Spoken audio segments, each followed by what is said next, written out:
Dr. Vishweshwaran is a lead consultant in clinical and interventional pulmonology in Yashoda Hospital, Somajigura in Hyderabad. Dr. Vishweshwaran, what is the link between sleep and heart-related problems? Yeah, man, that's a very, very important question again. So, doctor, talking about sleep importance, how can one identify sleep disorders that will affect our health? Yeah, so when we take the disorders associated with the sleep,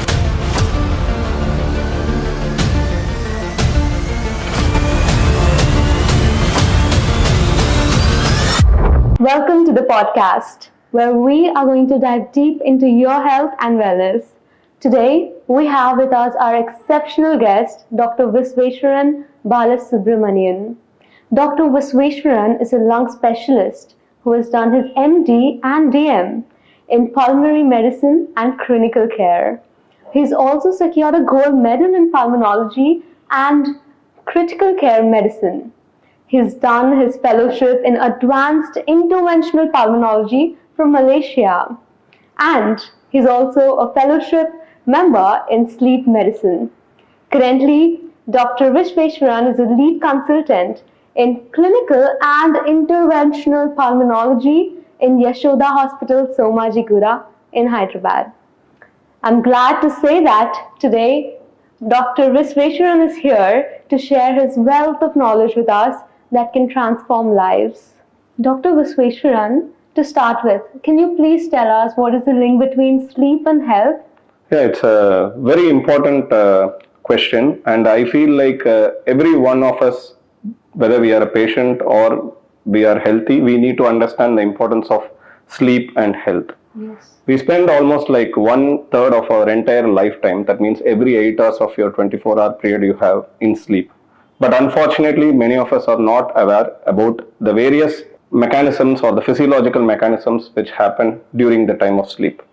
For example, when you are a kid, you would have noticed that the kids sleep for a long duration of time. That is because it is only during the time of sleep most of the restorative mechanisms happen in our body. Wow. For example, in children, their main growth occurs during the sleep. Okay. Because the hormones which are required for the growth actually happens during the time of the sleep. Okay. As well as the sleep also helps in enhancing your memory, as well as it helps you in making decisions much faster. So if you notice that if you don't have a proper sleep the previous night, the next day your productivity at workplace comes down. And chronically, if you are deprived of a good sleep, then it can start manifesting as memory related problems, a lot of mood changes, anxieties, depressions, and so on. Apart from that, lack of proper sleep can also make you vulnerable to develop other disease processes like hypertension, uncontrolled diabetes, and even lack of sexual drive in few patients. And it can also lead to a lot of other complications which can decrease your overall productivity. So sleep is something which is very essential both for the child as well as for the adult. And any aspect of the sleep, if it gets disturbed, be it the quality of the sleep or the duration of the sleep, it is going to affect you in a significant way. So always, whenever you face a sleep problem, don't take it lightly. Explain it to your doctor. So there are multiple problems which can happen during your sleep, and your doctor will be the ideal person to find out what is the problem. And if it is corrected, it can increase your productivity. That's so true and so fascinating that how something as simple as sleep can have such profound effects on the overall health. Yeah, that's true.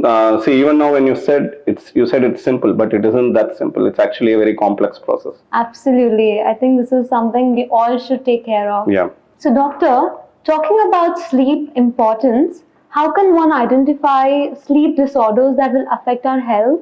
Yeah. So when we take the disorders associated with the sleep, we have broadly, we can classify them into what we refer to as an sleep related breathing disorders and sleep related non-breathing disorders. Yeah. So when we say about the sleep related breathing disorders, which means that this sleep is also going to have an effect on your breathing pattern. So the most common disorder in that what we see is what we refer to as an obstructive sleep apnea. Okay.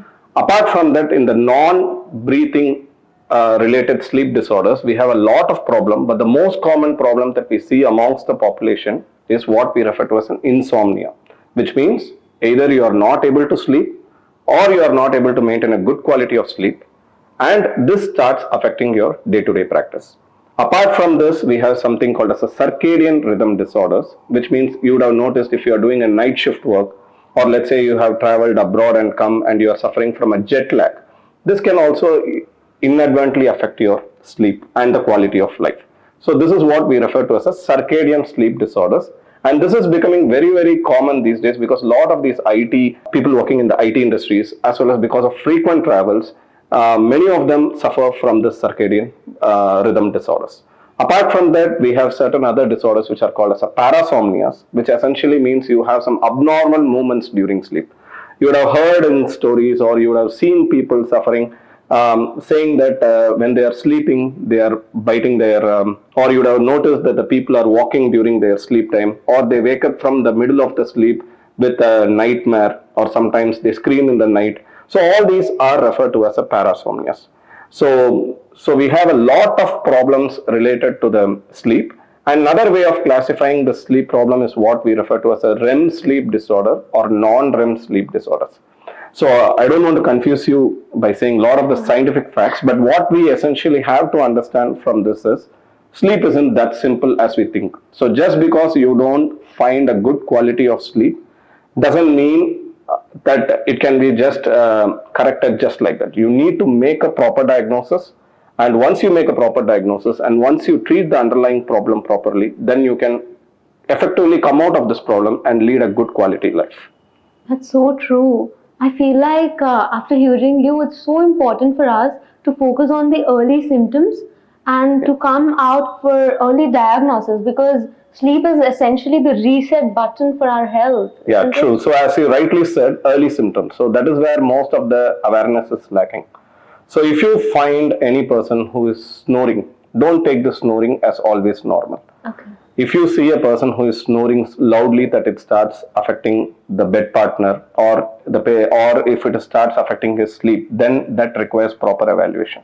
Apart from that, if you wake up from your sleep and you still feel unrefreshed, let's say that you slept for 8 hours a day, but still you feel that you have an unrefreshing sleep, or it starts affecting your day-to-day practice, or something we call it as witnessed apneas. That means, let's say your bed partner is saying that while snoring, you are pausing your breath. Then these are the symptoms which may indicate a serious sleep problem, which we refer to as an obstructive sleep apnea. Apart from that, if you suddenly see that your kid who was studying well right now is not doing his or her academics properly or showing lack of motivation in the daytime, then you need to go back to the sleep because the kids suffer from some problem called as adenoids and tonsils, which can affect the quality of the sleep of the child, and later it can manifest as decreased performance in school. And sometimes you can even see a stunted growth in the child. For example, the growth of the child will be limited. You will be evaluating everything, but you would not have given importance to the sleep. So even in a child, you need to go back to the sleep history and find out if the kid is suffering from any of these problems or not. Apart from that, let's say that the patient is complaining of a sudden loosening of his muscles while being angry or emotional, then it can indicate a condition called narcolepsy. Then that needs to be evaluated. And even teeth grinding during sleep, as I said to you before, is a symptom which can be associated with the sleep related movement disorders. So that needs to be evaluated. Especially in if you come back home from a heavy work, you sit and you feel that your legs are, you are having some crawling sensation under your legs, and it starts affecting your sleep. This is what we refer to as a restless leg syndrome. So again, that needs to be evaluated. So as I said to you before, sleep is not a single problem. There are multiple problems in the sleep, just like how you diagnose diabetes, hypertension, and heart problem. There are so many attributes to sleep which needs proper evaluation and management. So, as you rightly said, if you don't if this part of the phase of life doesn't happen properly, then your reset function will not happen properly, and it will affect your day-to-day performance. That's so mind blowing, honestly, because many people don't even recognize they're at risk if they're not educated on these deep secrets, I must say. Yeah, true. Yeah. Dr. Visveshwaran, I'm curious to know what is the link between sleep and heart related problems? Yeah, man, it's a very, very important question again. So, if you see that, you will find a lot of people who are suffering from increase in their blood pressure, which we refer to as hypertension. And sometimes you will see that first they'll start with one antihypertensive pill, then it keeps on increasing to two, and it keeps on going on and on. And sometimes you may find a patient who is relatively good, who is little obese, suddenly dies in the night out of a heart attack or comes to the casualty having a chest pain. Or sometimes you will find a patient who doesn't have any risk factors like smoking or anything, but still patient can have a stroke in his brain. And sometimes you will find patients who have very uncontrolled blood sugar levels, who are little obese, as well as their cholesterol levels will be very high.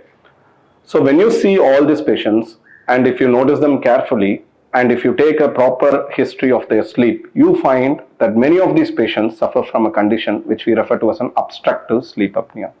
So essentially what happens is, because of their elderly age, or because of their facial features, or because of them being obese or in the postmenopausal phase, or because of high neck circumference, these patients tend to have a collapse of their windpipe during the time of sleep. So when the windpipe collapses, basically what happens is they try to open it by snoring. And during this process of collapse, there is a fall in the oxygen levels which occurs in the body, and this starts affecting their blood vessels, this starts affecting their heart, this starts affecting their metabolic parameters, and finally make them prone to develop severe forms of blood pressure or hypertension, uncontrolled diabetes or sugar, or even sudden cardiac arrest, or even young strokes or recurrent strokes.